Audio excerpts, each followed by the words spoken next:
Are we there yet? I just don't know from a technical standpoint. I know there's a lot of research activity involved in sort of zero knowledge proofs and the ability to run models in AI on data without leaking any actual information about the data. Is that real? Are we seeing this seep into actual products today, or is that still in the research phase?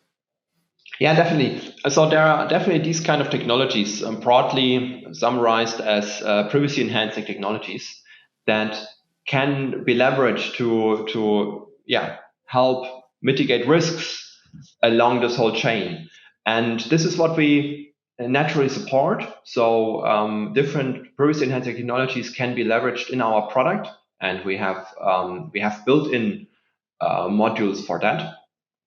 And one simple example is that when you do an analysis on the data, you want to ensure that at least a certain amount of patients is in that analysis, so that you don't overfit to particular patients.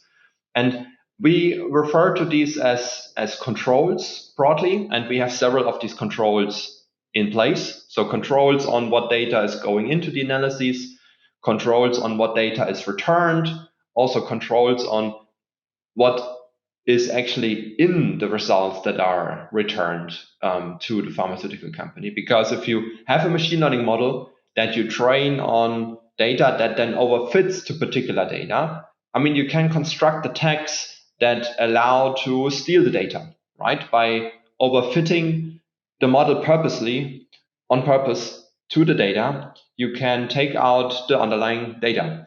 And so there are these attacks which are called reconstruction attacks, where you can essentially learn more about the underlying training data than you are supposed to learn.